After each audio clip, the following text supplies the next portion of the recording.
There's a story that is told about a woman. This is a true story that is told about a woman who grew up in a Christian environment. She grew up in a Christian environment. She attended church. She served in the church. She got married. And she had kids. And she is doing her best to live her life. Just doing her best to be a good mother, doing her best to be a good mother, a good wife, just a good person in general.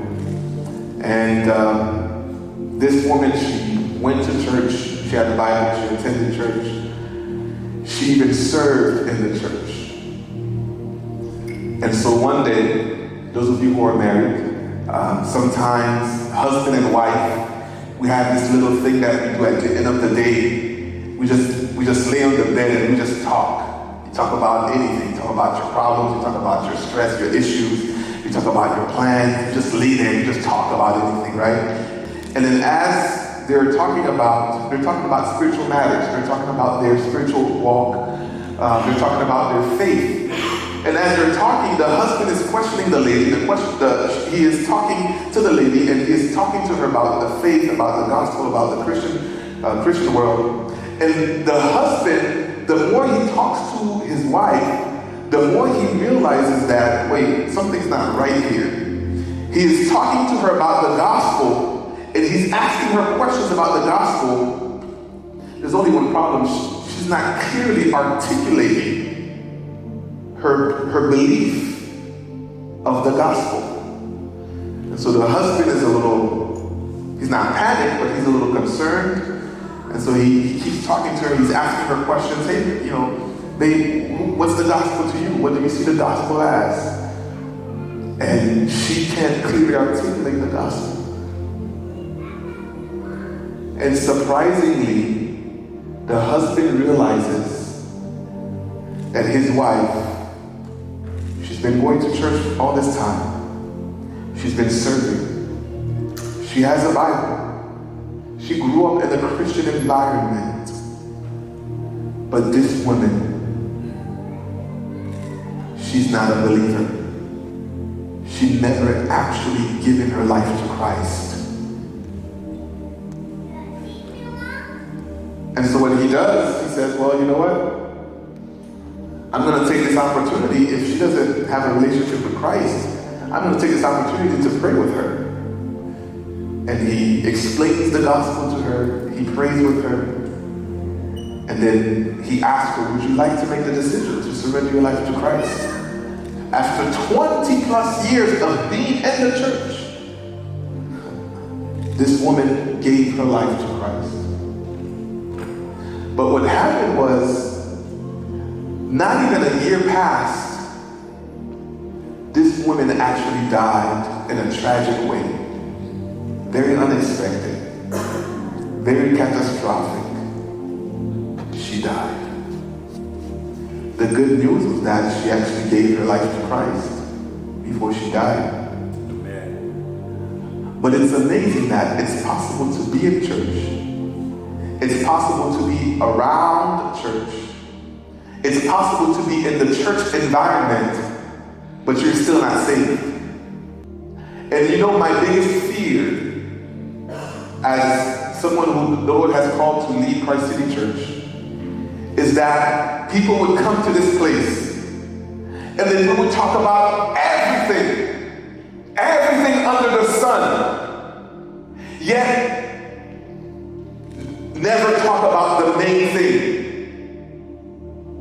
The thing that we've been called to talk about. The thing that the church is supposed to talk about. Sometimes we get distracted and we talk about every other thing but the gospel. Yes, Lord. And so you know what happens?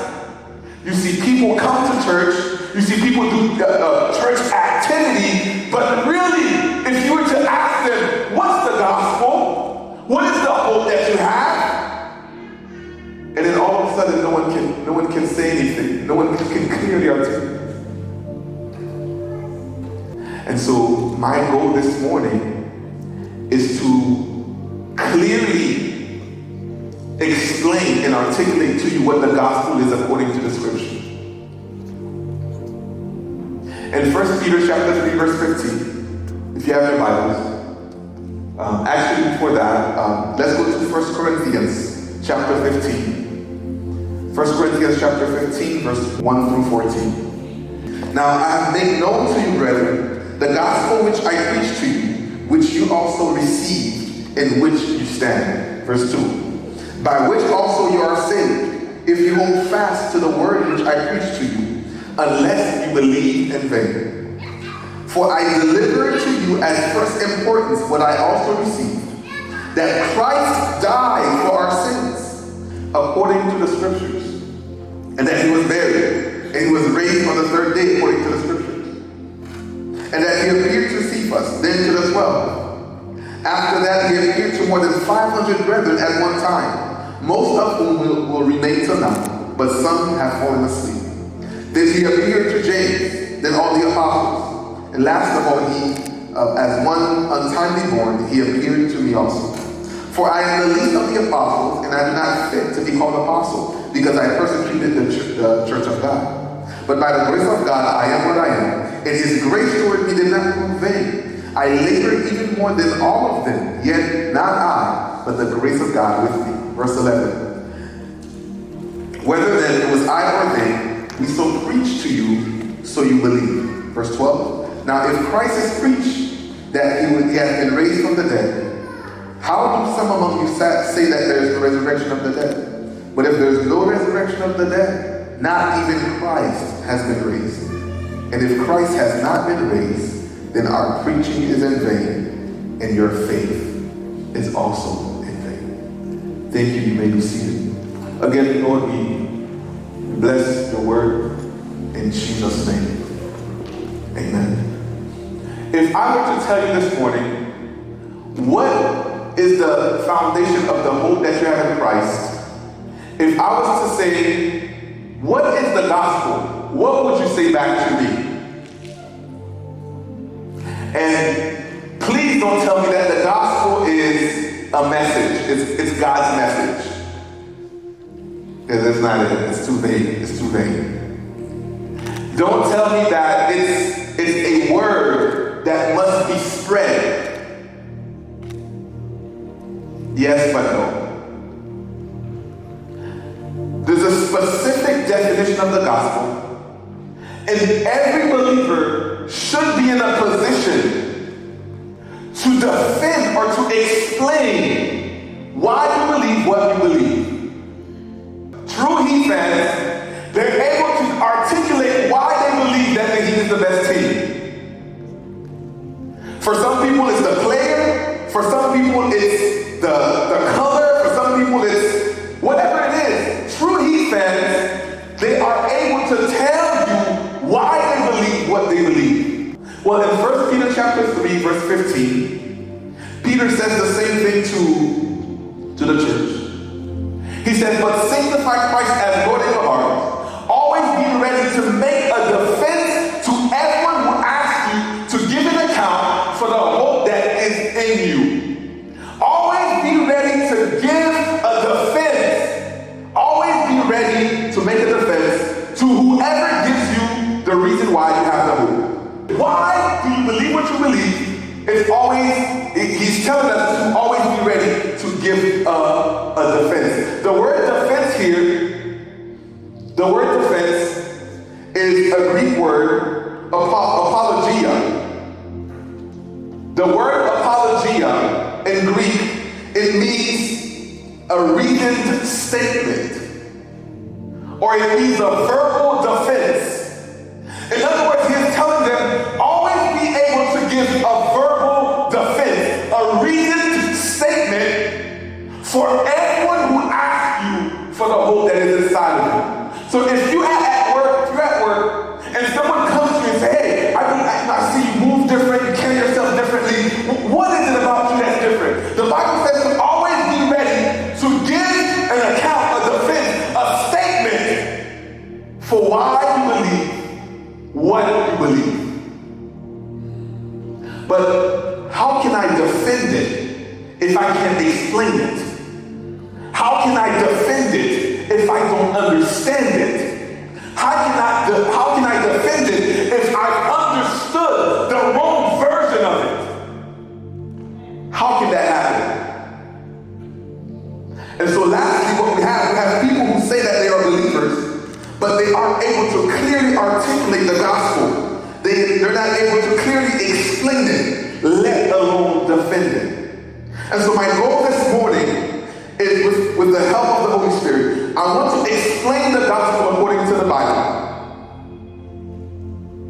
that you would be able to understand it, explain it, and even defend it.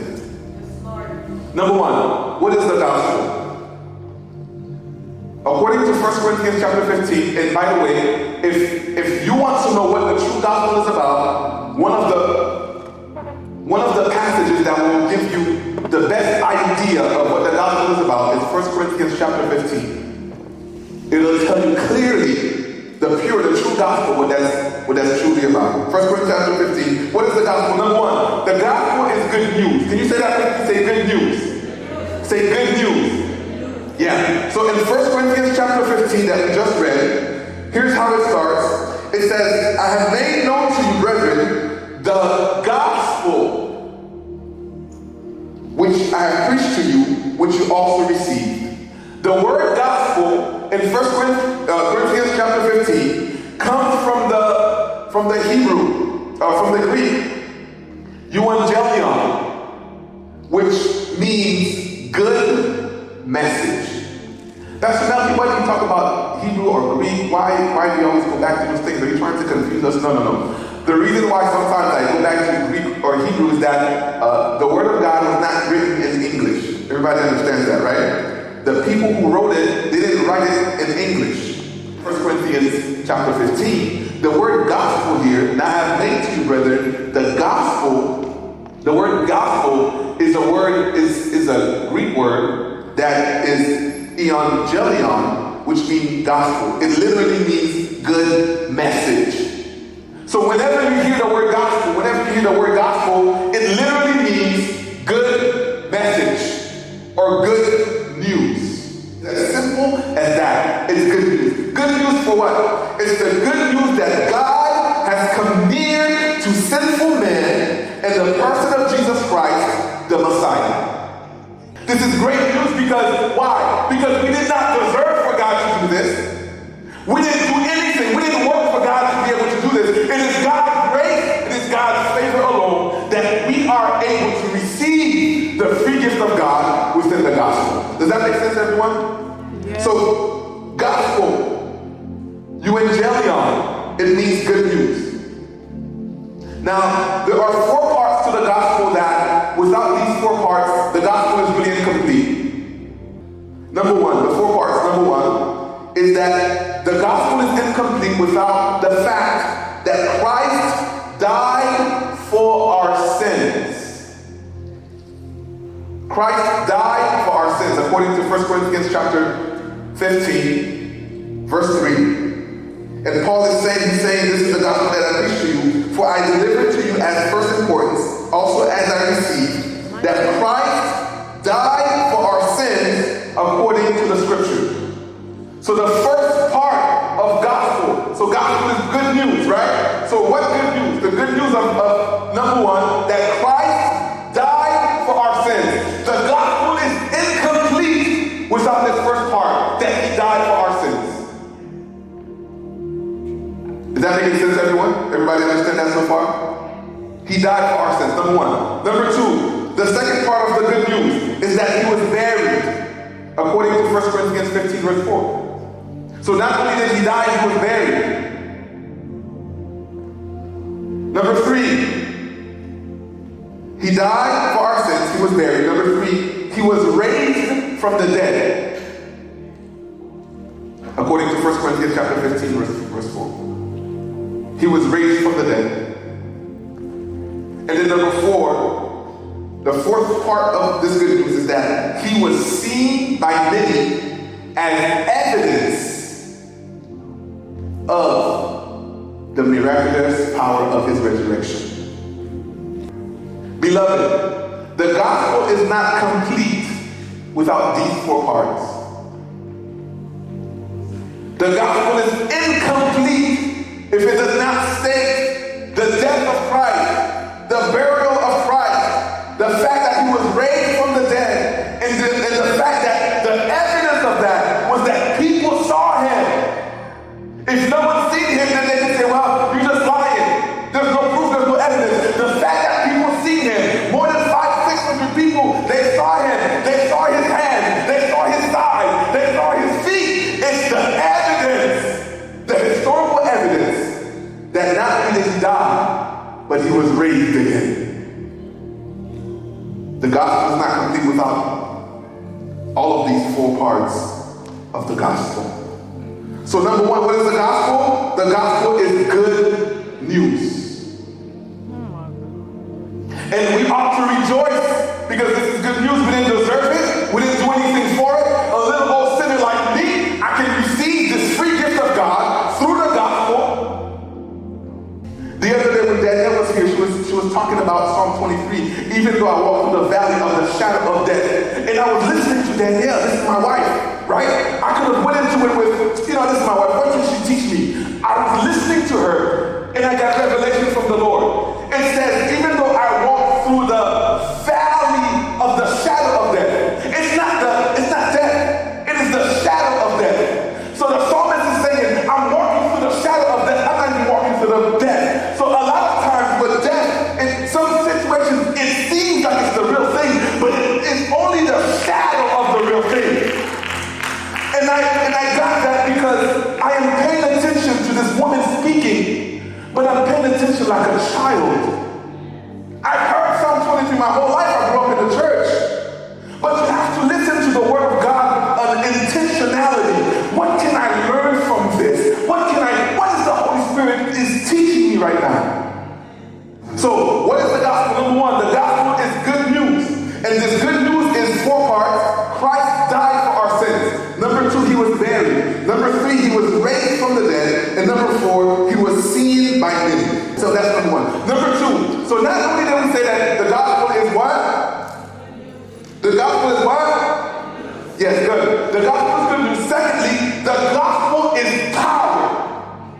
Oh, let me say it again. The gospel is power. Somebody shout power. Somebody shout power. The gospel is power. Look with me in Romans chapter 1, verse 16. Romans chapter 1, verse 16. Paul is talking about the gospel being power. He's saying, for I am not ashamed of the gospel, for it is the power of God of salvation. So literally, the reason why he can say that he is not ashamed of the gospel, because he realizes there's some type of power that is found within this thing called the gospel. So number one, the gospel is good news.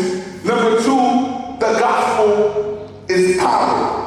The word power here comes from the Greek dunamis, which means strength. It means ability. It means force. It means force. So the gospel is literal power. It's ability. So Pastor Melchi, what makes the gospel so powerful? One of the things that makes the gospel powerful is that all who receive it have access to it by faith in Christ. Paul says, I'm not ashamed of the gospel. It is the power of God for salvation to everyone who believes, to the Jew first, and to the Greek. Pastor Malcolm, what does that mean? What makes the gospel powerful is that it's available for everyone. It doesn't matter if you're rich or poor. It doesn't matter if you are black or white. It doesn't matter if you're Jew or Greek. It doesn't matter if you're smart or not smart. The gospel of Christ is available for all, for each and every person. And I have to say this, I'm sorry to the black Israelites, to the black Jews. You're wrong. The gospel is not just for the Jewish, but it is for whoever will believe. They believe that it's just for Jews. The word of God makes it extremely clear. I am not ashamed of the gospel because it is power. My wife was telling me a testimony the other day, and I didn't know this about my wife. I guess when she was in her 20s, there was a time when she could not sleep. She was sleeping at, it was 2, 3 a.m. in the morning, she was sleeping, and it was frustrating for her because her mind was racing. Her mind was racing. And she understood that it was some type of spiritual attack. She could not sleep.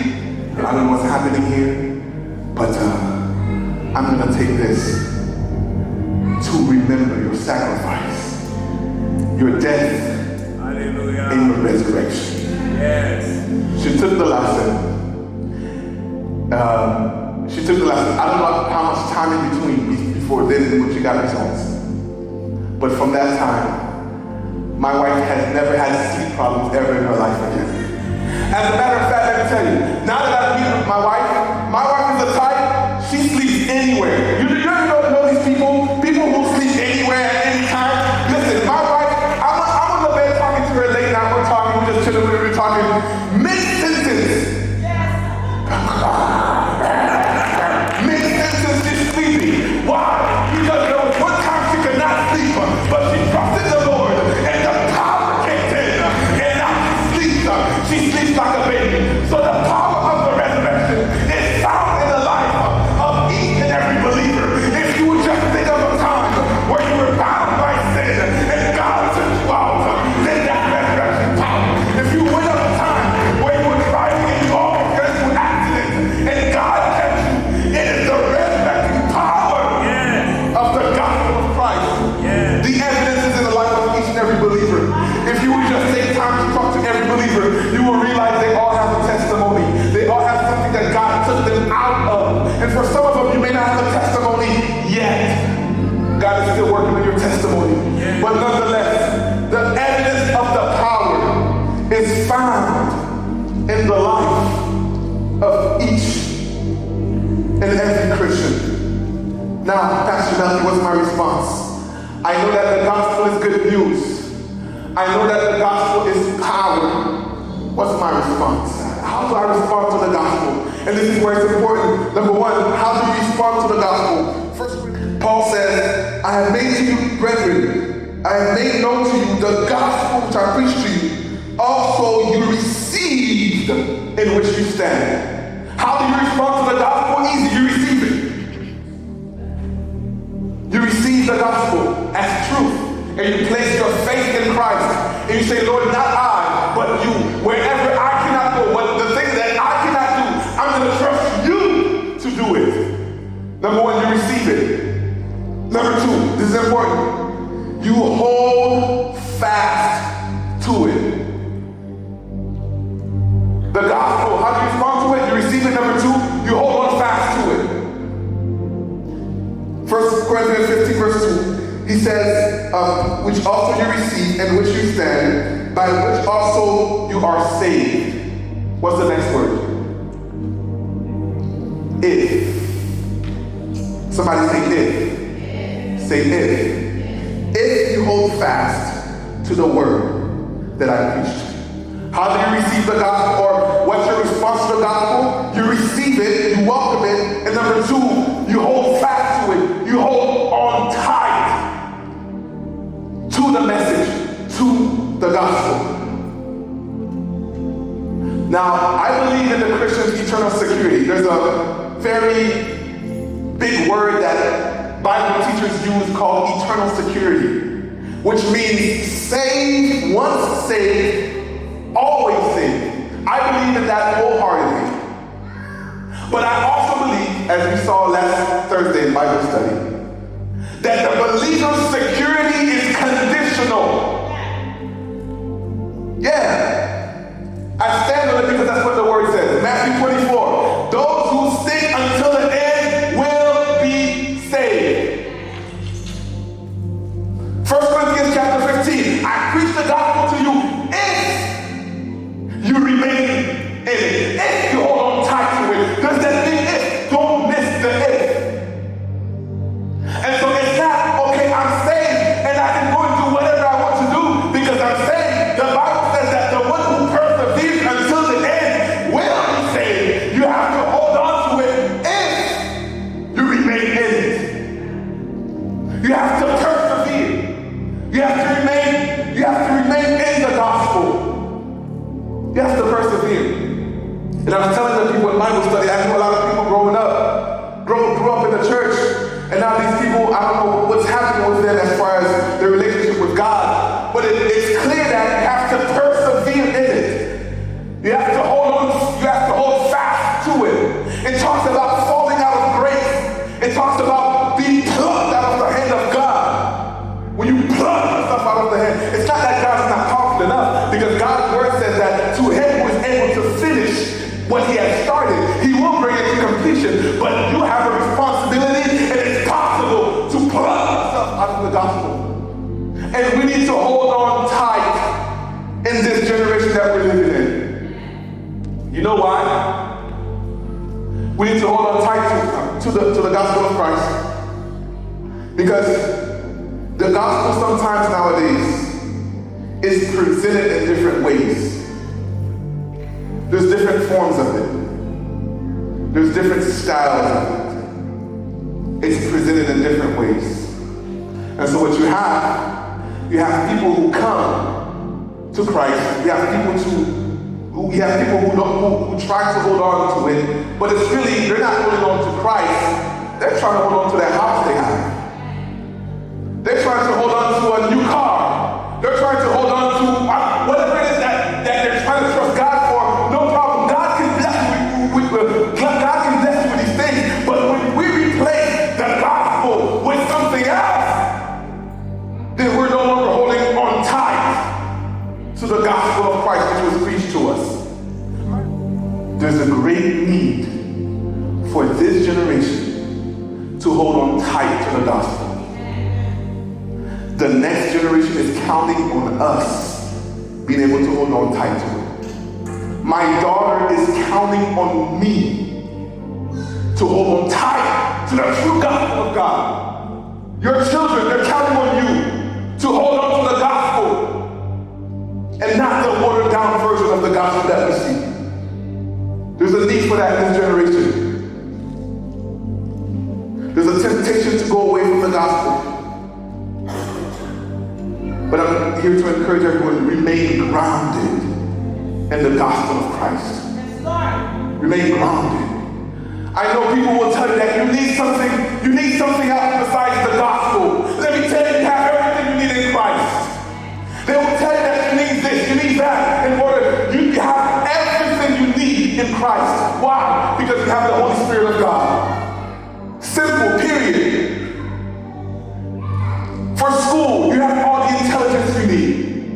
For work, you have all the grace and all the favor you need to advance.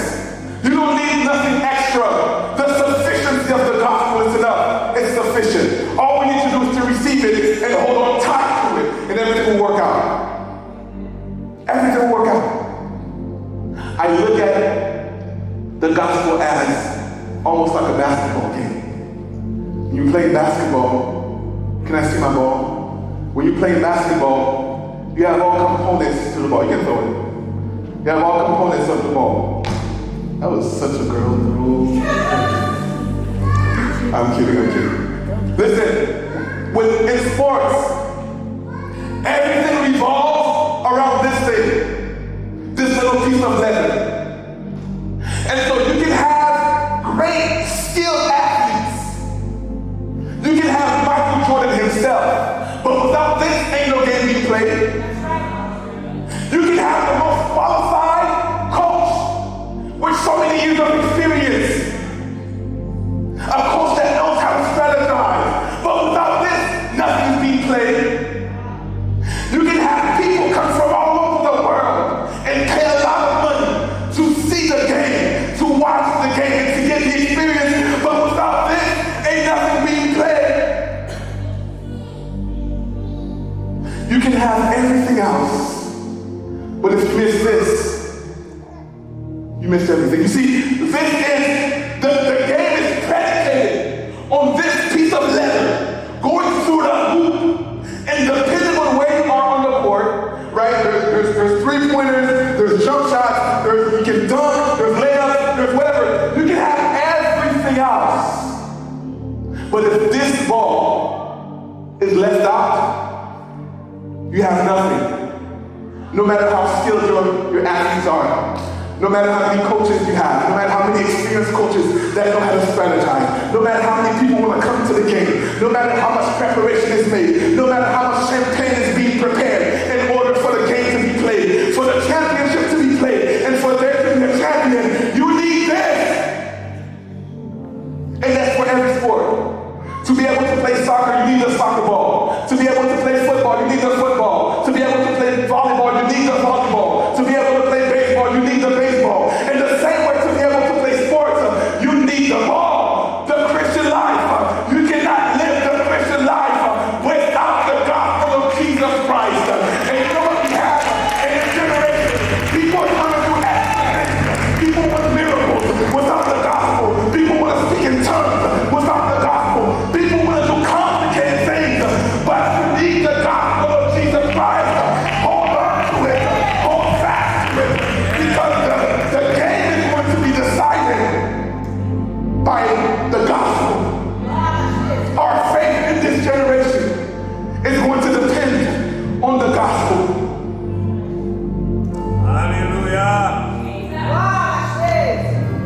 Michael Jordan, maybe the best basketball player. Did you know he does amazing things on the court?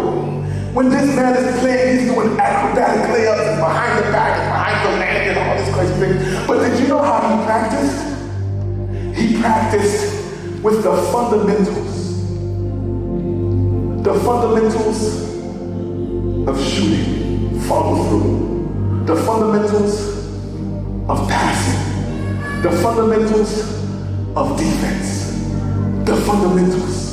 He doesn't practice the complicated things because the complicated things, they come automatic to him on the court because he has mastered the fundamentals.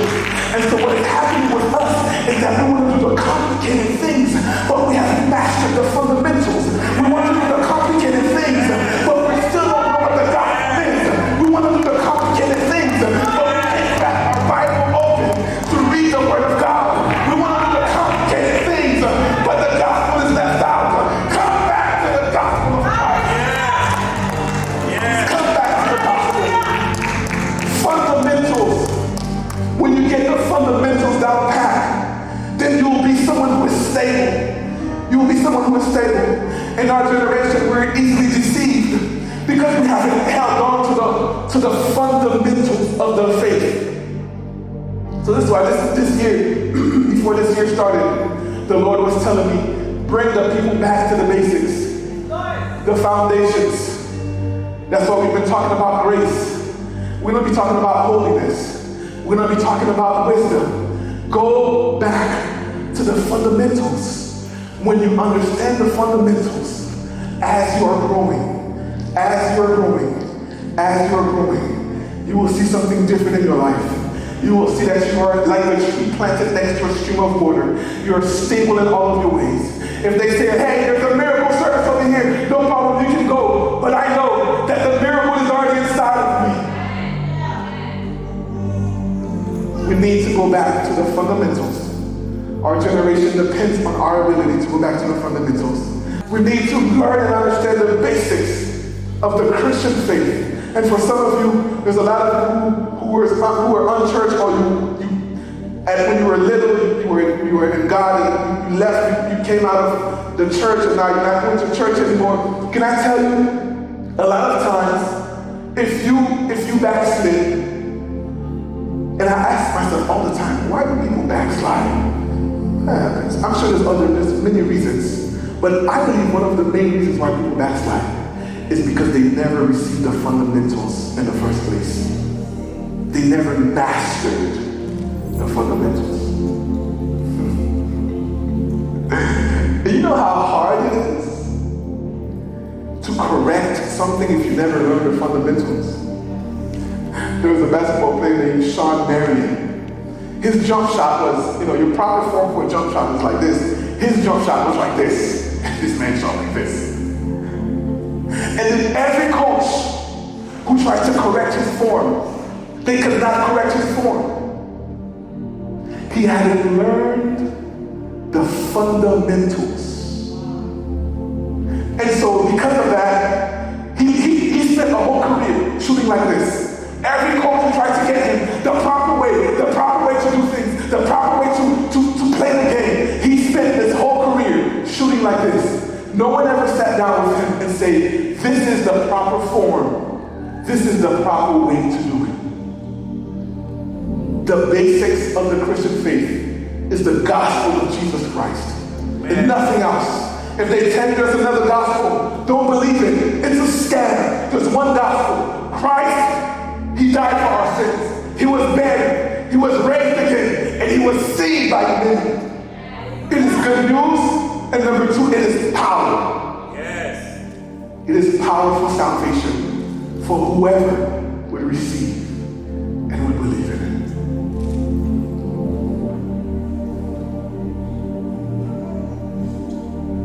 Just because you're a Christian, or just because you come to church, doesn't mean you're saved. Be able to give a defense for what you believe in. Be able to articulate, this is why I believe in the gospel.